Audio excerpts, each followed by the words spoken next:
primeiro livro dos reis, né? A maneira mais sofisticada, mais correta até, de se falar mais popularmente, nós falamos primeiro livro dos reis.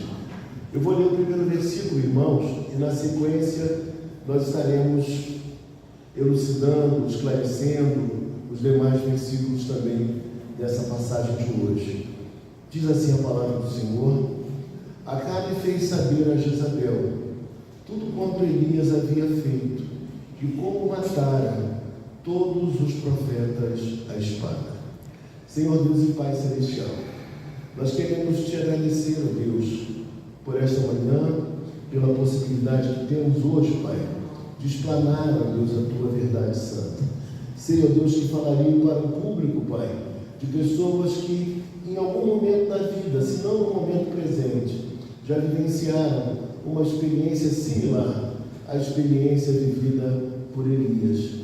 E nós queremos pedir ao Senhor, Pai, que embora a história de Elias fosse a história de Elias, a nossa história é a nossa história, mas que, ó Deus, as lições extraídas daqui, elas possam de fato, Pai, nos exortar, nos fortificar, nos encorajar. É o que nós te pedimos nesta hora, porque nós o fazemos em nome santo daquele que vive e que reina pelos séculos dos séculos, o Senhor Jesus Cristo. Amém. Amém. Meus amados irmãos, essa passagem ela é reconhecida por alguns estudiosos, inclusive estudiosos muito bons, homens respeitáveis, como uma passagem que fala a respeito de um personagem bíblico que viveu uma depressão.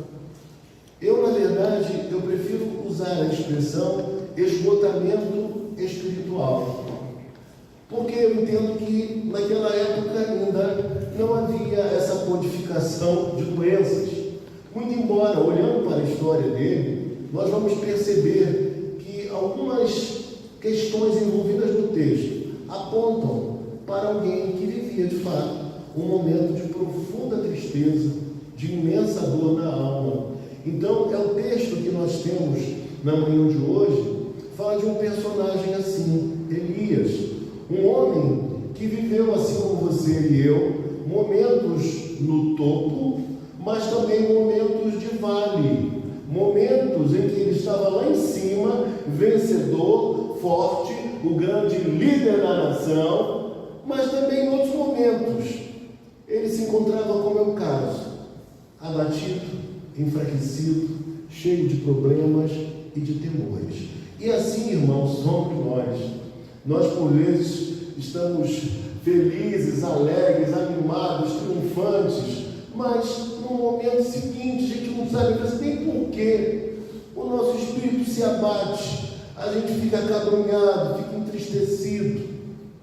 E o texto nos fala que após uma grande vitória, esse homem chamado Elias, que foi tirado de uma região remota, que até mesmo não se sabe com tanta exatidão de onde ele provinha. Eu costumo até dizer que ele era um cidadão que vivia num lugarzinho no meio do nada. É alguém que veio de uma região onde não se esperava muita coisa daquela pessoa. Mas Deus é tão maravilhoso, irmãos, que Ele, costumeiramente, Ele tira pessoas de lugarzinhos do meio do nada, de questões muito difíceis, de situações muito precárias, e eleva essas pessoas a uma posição de relevância, de importância para o seu povo. E assim foi com Elias. Mas depois de vencer, de triunfar sobre os profetas, o que acontece com ele? Ele recebe uma mensagem. E essa mensagem o deixa profundamente abatido. Veja o que nos diz o versículo de número 2. Então Jezabel mandou um mensageiro a Elias a dizer-lhe: façam-me os deuses como lhe aprouver, se amanhã, a estas horas, não fizer eu a tua vida como fizeste a cada um deles. Ou seja, Elias, que era um homem experimentado, um homem que se relacionava com Deus, um homem espiritual, este homem, ao ouvir o recado de uma mulher, ele se sente amedrontado.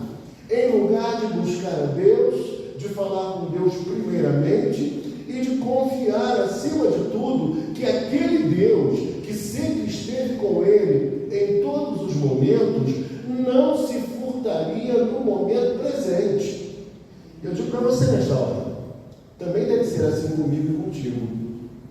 Nos momentos de tristeza profunda, onde o nosso espírito se abate, nós precisamos saber que temos um Deus verdadeiro, poderoso, o Deus das batalhas, o Senhor dos exércitos, que sempre esteve conosco e sempre estará. E aí, meus irmãos, na sequência, no versículo de número 3, o texto vai nos dizer assim: temendo, pois, Elias levantou-se e, para salvar sua vida, se foi e chegou a Berseba, que pertence a Judá, e ali deixou o seu moço. Veja comigo algumas coisas importantes no verso de número 3. Elias faz aquilo que ele não deveria fazer jamais. Isso mostra para mim e para você que, por vezes também, nós que somos de Deus, tomamos o quê? Decisões equivocadas. E foi isso que aconteceu com ele. O texto nos fala, então, que com medo de morrer, ele foge, ele vai para o lugar mais distante que ele pudesse estar. Ele vai para o sul, ele vai para Berseba, ele foge, e Berseba pertencia a Judá, era bem distante. E ali o que ele faz, irmãos? Ali ele deixa o seu moço. E o moço aqui era o seu aprendiz. Era aquele que convivia com ele, que era treinado por ele. Era uma pessoa que poderia encorajá-lo nos momentos de dor e de dificuldade. Era alguém que estaria com ele nas horas de solidão, quando o nosso espírito se abate. Mas o que aconteceu com Elias é o que acontece também conosco.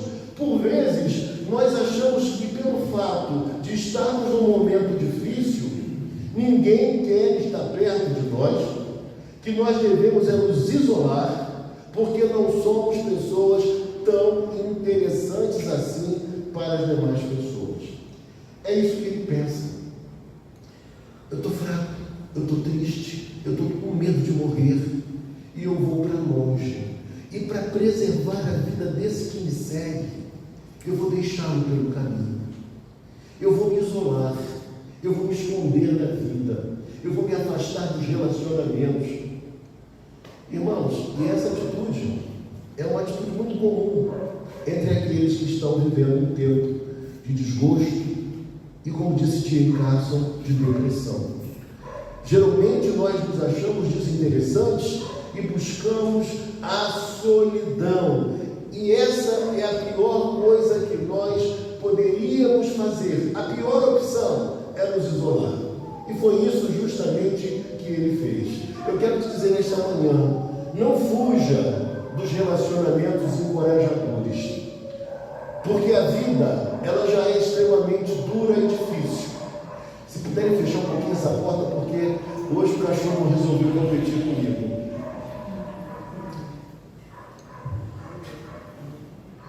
Então, meus amados irmãos, essa atitude dele foi a pior atitude que ele deveria tomar. Deus, além de ser o nosso companheiro de todos os momentos, Ele é o Emanuel, o Deus conosco.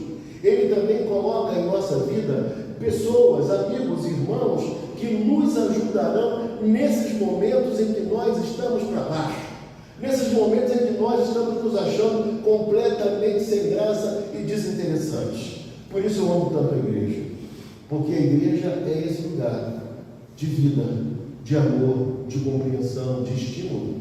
Nós nos interessamos uns pelos outros, nós nos preocupamos realmente com as dores dos nossos amados e dos nossos queridos. Por isso, esse lugar é o lugar para nós estarmos. Ainda que a nossa igreja não seja uma igreja grande, hoje estamos até com um número um pouco menor do que o habitual, mas eu diria para você uma coisa: o bom de viver numa comunidade como a nossa é que nós temos o senso de pertencimento. Nós sabemos quem é o outro, sabemos as qualidades e os defeitos. Nós olhamos para a expressão do rosto e sabemos quando o nosso amado está vivendo um tempo avesso, quando ele está entristecido, quando ele está apático, quando ele precisa de uma atenção toda especial. Então ele faz aquilo que não deveria fazer. E no versículo seguinte o texto vai nos dizer assim: ele mesmo, porém, se foi ao deserto, caminho de um dia, e veio e se assentou debaixo de um zimbro, e pediu para si a morte, e disse: basta, toma agora, ó Senhor, a minha alma, pois não sou melhor do que meus pais. Algumas coisas importantes do verso número 4, irmãos. O primeiro deles, que eu diria a vocês, ele vai para um deserto. E nós sabemos que na Bíblia Sagrada, deserto é um lugar de provação. Jesus também foi conduzido pelo Espírito ao deserto, Mateus capítulo 4, para ser provado. Então, ele vai ao deserto, e diga para você que o deserto é um lugar muito agradável de se estar. Então, até a geografia do lugar tem a ver com o estado emocional do próprio Elias. E o texto nos diz mais ainda, irmãos. O texto nos diz que ele só fez uma oração até aqui. Ele não fez uma oração pedindo a Deus força, encorajamento, vigor, superação. A primeira oração, a oração que ele faz nesse texto, é uma oração pedindo para si a morte. Ou seja, ele desistiu de viver. Ele queria deixar de existir. Ele queria morrer. Olha que pedido é esse que ele faz ao Deus que é o Deus da vida. Ele pede para morrer. E será que era o momento? Será que era o momento para Elias morrer? Será que era o momento para ele desistir da vida? Será que era o termo final da sua história? E aí eu pergunto a você nesta manhã também: será que é o termo final da minha vida e da sua vida? Será que nós temos que nos contentar agora com essa realidade e deixar de sonhar, e deixar de trabalhar para Deus e ficarmos inertes? Seria esse olhar para a vida? Ou seria um olhar de fé, de esperança, de construção, de realização? E aí quando a gente olha para o texto, ele faz essa oração muito estranha. Ele vai dizer algo ainda mais estranho. Ele vai dizer: pois não sou melhor do que meus pais. Onde foi que Deus exigiu dele que ele fosse mais do que alguém? Onde foi que Deus exige de você e de mim que nós sejamos com alguma referência do passado ou com alguma referência dos dias presentes? Que ilusão, que bobagem é essa de nós querermos ser os outros? Que bobagem é essa de nós acharmos que o nosso sucesso só pode ser o sucesso vivido por outro, que é mais famoso, que é mais conhecido, que é mais próspero, que é mais realizado? Às vezes, irmãos, a nossa felicidade, a nossa alegria, o nosso propósito de Deus é viver justamente o momento presente da maneira que Deus nos deu para viver. É dessa forma que as nossas maiores belezas, elas vão sendo extraídas, elas vão surgindo, vão aparecendo. É em momentos assim que a nossa fortaleza, o nosso treinamento da parte de Deus vai sendo construído. E nós temos que dar glória a Deus. Deus não exige que você seja como ninguém. Você pode até pegar algumas lições, alguns princípios, você pode aprender com o outro, mas Deus, Ele chamou você do jeito que você é. Ele te dotou das competências que você tem para que você execute o papel, a missão que só você pode realizar. E quando a gente olha na sequência do texto, veja comigo, o texto vai nos dizer assim, lá no verso seguinte, veja comigo: deitou-se e dormiu debaixo do zimbro, e eis que um anjo tocou e lhe disse: levanta-te e come. E aqui nós vemos algo muito especial, irmãos. Elias havia fugido, Elias pediu para si a morte, Elias desistiu de viver, mas o texto nos diz que ele, na verdade, dormiu. dormiu, descansou, e eis que um anjo o tocou e disse: levanta de come. Isso mostra para nós o cuidado de Deus com Elias, apesar dele ter fugido, dele ter escapado, dele ter temido, sendo ele um grande líder. Deus não o deixou em nenhum momento sequer. Os laços amorosos de Deus o cercaram. Deus foi até ele. Deus o perseguiu no melhor sentido da expressão. Deus foi atrás dele para prover, inclusive, tudo aquilo que ele precisava naquele momento de dor e de solidão. O texto fala, então, no versículo seguinte, que depois de ter deitado, descansado, eis que um anjo o tocou e lhe disse: levanta e come. Olhou e viu, junto à cabeceira, um pão cozido sobre as pedras em brasa e uma botija de água. Comeu, bebeu e dormiu, e tornou a dormir. Veja comigo uma coisa muito importante nesse verso aqui. O texto está mostrando, irmãos, o cuidado, a provisão de Deus em todo o tempo sobre a vida de Elias. Não faltou o alimento para ele, não faltou o cuidado de Deus, inclusive, tendo um anjo ao lado deste homem. E aí, quando a gente olha para o texto vai nos dizer assim: voltou segunda vez o anjo do Senhor. E aqui nós temos a chamada teofania. Quando a Bíblia traz essa expressão teofania, é quando o Senhor Jesus, ele antes de estar encarnado, ele aparece na história. É chamado de teofania ou cristofania. É uma manifestação dele pré-encarnado, ainda sem ter nascido do ventre de Maria. E o texto nos fala então, veja comigo, voltou segunda vez o anjo do Senhor, tocou e disse: levanta-te e come, porque o caminho te será sobremodo longo. Ou seja, Deus o assistiu, Deus o orientou, Deus sabia tudo o que ele estava fazendo, o que estava por vir, e em nenhum momento Deus o abandonou, Deus o deixou. E o que isso tem a ver com você e comigo? Eu queria que você soubesse nesta hora, porque pior que seja o nosso momento, por mais aterrorizante, amedrontador, nós precisamos reconhecer que existe uma mão invisível, a mão desse Deus poderoso, que está sobre nós, a nos guardar, a nos proteger, a nos livrar, a nos conduzir. E na sequência, irmãos, veja comigo, levantou-se, pois, comeu e bebeu, e com a força daquela comida caminhou 40 dias e 40 noites até Horebe, o monte de Deus. Então ele vive esse tempo de provação, ele vai até Horebe, ele vai até aquele lugar onde primeiramente os 10 mandamentos foram entregues a quem? A Moisés. É o mesmo lugar chamado Sinai. E ali também Deus havia se revelado de forma vencedora a Elias também.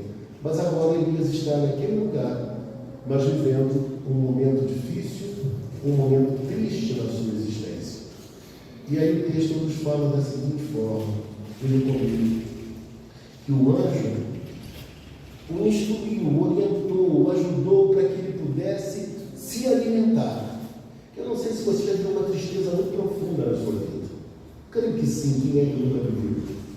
São momentos nos quais nós não temos a menor vontade de comer. Nós vivemos uma inapetência. Não dá gosto, não dá vontade de comer. E assim viveu Elias. E por vezes assim vivemos nós também. E aí o texto diz então: ali entrou numa caverna, onde passou a noite. E eis que lhe veio a palavra do Senhor e lhe disse: que fazes aqui, Elias? Veja comigo algumas coisas importantes. A primeira delas, ele vai até uma caverna. Eu pergunto a você nesta manhã: caverna é lugar para uma pessoa estar? Quem se abriga em caverna? Geralmente são animais. E ele busca exatamente uma caverna. E a caverna traz a ideia de alguém que quer o quê? Se esconder. E no caso aqui, se esconder da vida, se esconder das lutas, que Deus também tem para nós. Porque as grandes oportunidades de Deus, elas vêm às vezes mascaradas em dificuldades, em enfrentamentos, em batalhas.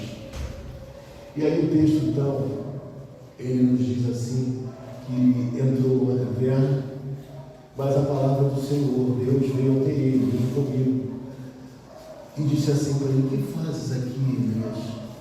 Eu pergunto a você nesta manhã. Quando Deus fala, Ele não fala de maneira agressiva, nem dura demais com o seu servo. Mas é como se Ele dissesse para Elias: rapaz,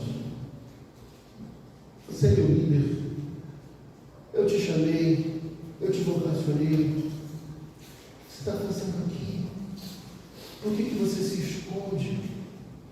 Eu ainda tenho muitas coisas a realizar, eu tenho muita coisa a fazer através de você. Você é um instrumento escolhido por mim. Por que tal iniciativa? Por que você fez isso? Irmãos, e por vezes a nossa atitude é muito parecida com a dele, né? A gente acha que deve se esconder, procura um lugar mais extremo, mais difícil para não ser achado. Por vezes até nos desconectamos de tudo e de todos. Nós fazemos assim, mas o Senhor, Ele está lá. O Senhor não se ausenta, o Senhor está presente, o Senhor fala comigo e contigo. E assim, esses laços de amor do Senhor não foram laços que se partiram. O Senhor continuou a perseguir amorosamente a pessoa de Elias. Eu te diria nesta manhã que da mesma forma o Senhor também, Ele nos persegue, Ele não nos deixa escapar, Ele nos ama, Ele dá um jeito de nos encontrar nas vielas, nas viradas, em todos os lugares onde quer que nós estejamos, o Senhor nos encontra, porque Ele nos escolheu e Ele nos ama. O que fazes aí, Carlos? O que fazes aí, Jorge? O que fazes aí, Paulo? O que fazes aí, Ângela? Não é para você estar aí, não. Tem muita coisa ainda pela frente. Tem muita coisa boa a ser realizada. E agora, irmãos, ele faz novamente a pior coisa que uma pessoa em depressão, ou esgotamento espiritual, ou em tristeza profunda deve fazer.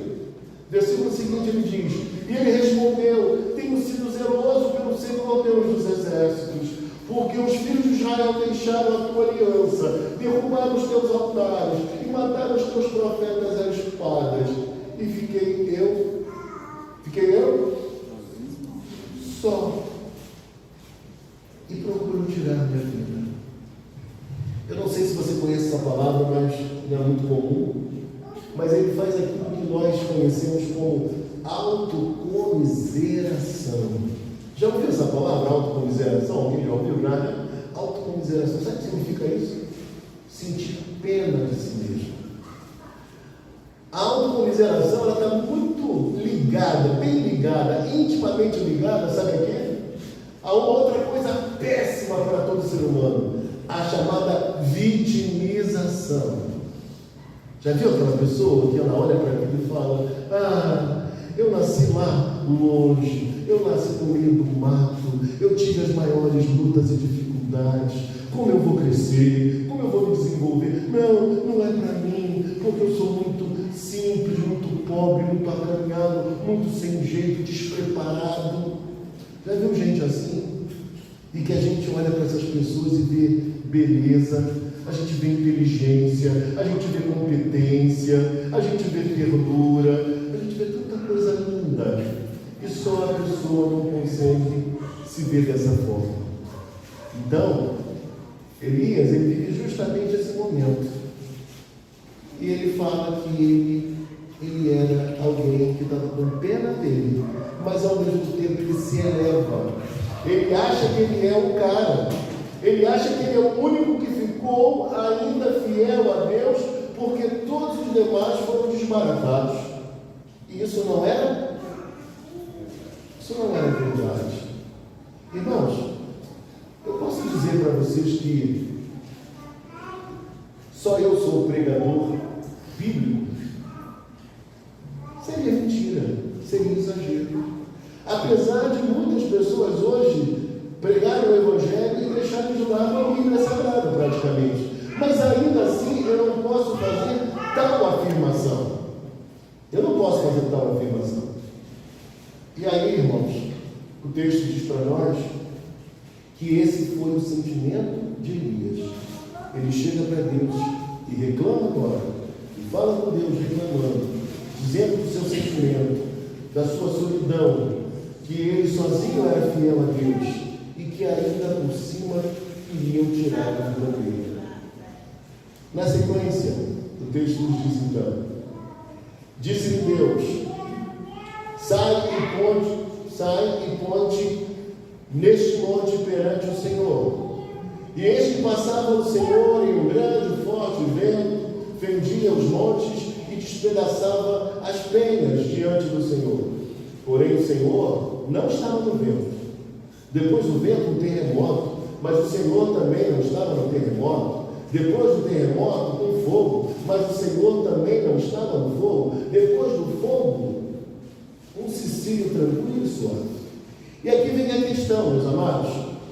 Deus não apareceu a Elias das maneiras que eram esperadas e comuns no Antigo Testamento. Ele não aparece no vento, ele não aparece no terremoto, ele não aparece no fogo, ele não aparece de nenhuma daquelas formas portentosas, poderosas. Não, Deus não estava presente naqueles fenômenos. E aí o texto então, ele vai nos dizer e nos mostrar que Deus se manifesta através de um cicílio, de uma brisa mansa e suave. O que isso significa dizer? Que o nosso Deus ele não está preso às normas estabelecidas ou às expectativas humanas. Deus fala conosco de maneira inusitada. Deus fala conosco de maneira surpreendente.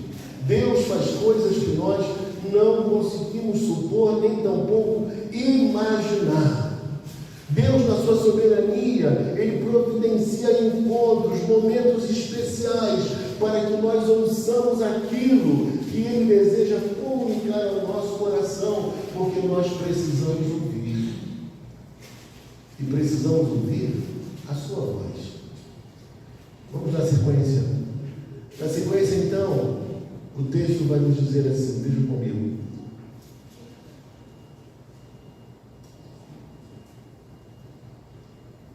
Ouvindo Elias, envolveu o seu rosto no seu manto, e abrindo e saindo, pôs-se à entrada da caverna. E eis que lhe veio uma voz e lhe disse: que fazes aqui, Elias? Pela segunda vez, Deus fala com ele e pergunta: o que você está fazendo aqui? Por que você escolheu esse caminho? Por que você optou pela fuga, em vez de confiar, em vez de acreditar, em vez de enfrentar?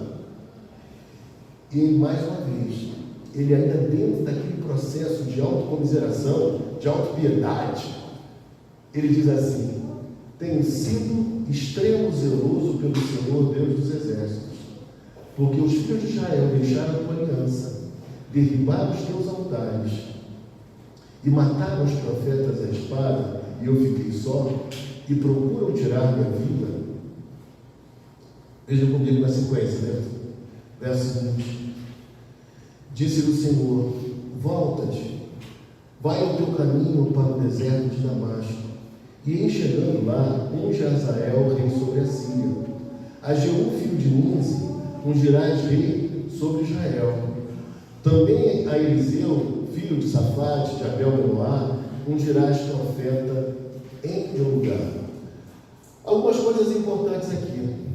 A primeira delas, que eu diria a vocês: Elias pediu para si a morte, ele não queria mais viver, ele achava que não lhe restava mais nada, que todos haviam abandonado a retidão diante de Deus, e ele era o único ainda fiel. Ele queria parar por ali. Ele queria que sua vida não tivesse continuidade nem sequência. Mas o Senhor ainda havia reservado para ele algumas realizações. Deus ainda tinha incumbências para ele. Apesar da dor, apesar do sofrimento, apesar do esgotamento espiritual ou depressão, Deus ainda possuía para ele, tensionava para ele algumas realizações.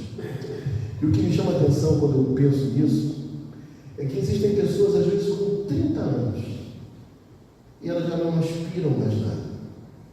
Elas acham que a vida não tem mais graça. Existem pessoas com 40 anos, com 50 anos, achando que vão ter que se limitar e viver a mesma coisa que têm vivido até aqui. Que a vida está sem graça e que devem viver aquilo que podem viver. Mas é curioso dizer a vocês que eu tenho convivido com pessoas de 60, 70, 80, 90 anos. E sabe o que me encanta? Que a maioria dessas pessoas, elas querem continuar na vida. Elas não desistiram da vida. Elas continuam a confiar em Deus. Elas olham para a existência ainda com sabor, com prazer. Eu tenho visto pessoas que me dizem assim: pastor, onde eu consigo comprar um terno? E a pessoa com mais de 80 anos, bem mais de 80 anos. Outra me liga e diz: pastor, hoje eu fui fazer o meu cabelo com quase 80 anos de idade. Eu fui me cuidar porque eu tenho que estar bem. Ou seja, esses pequenos gestos, eles mostram que essas pessoas, elas amam a vida, elas amam a Deus, elas sabem que ainda tem algo a realizar. E na manhã de hoje, o que eu quero que você pense é que você é uma bênção de Deus. Que a última coisa que você deve pensar é que você é alguém desinteressante. A última coisa que você deve fazer é ir para uma caverna, é se esconder. Não, muito pelo contrário. Você tem que estar no centro da vontade de Deus. Você tem que estar no meio das pessoas, no convívio dos seus amigos, dos seus irmãos, daqueles que te motivam, daqueles que te encorajam. É aí que você tem que estar. Você tem que aparecer. Sai da caverna, chega para fora, aparece. E fique muito sensível à voz de Deus, porque Deus fala conosco de maneira inusitada e surpreendente. Ele fala conosco no cicio, numa brisa mansa e suave. Nós precisamos estar com os ouvidos bem atentos, porque Deus está falando. Deus não deixou de falar. Somos nós, às vezes, que na correria da vida deixamos de ouvir, perdemos a sensibilidade para ouvir a voz do Supremo Pastor revelada na pessoa de Jesus Cristo. E aí, meus irmãos, o texto nos fala então que ele deveria voltar aquele caminho todo, e chegando lá ele ungiria a Azael, rei sobre a Síria. Isso não se cumpriu porque quem fez isso foi Eliseu, o seu sucessor. A Jeú, rei de Nínive, ungirás rei sobre Israel. Também não fez isso. Mas o que ele fez?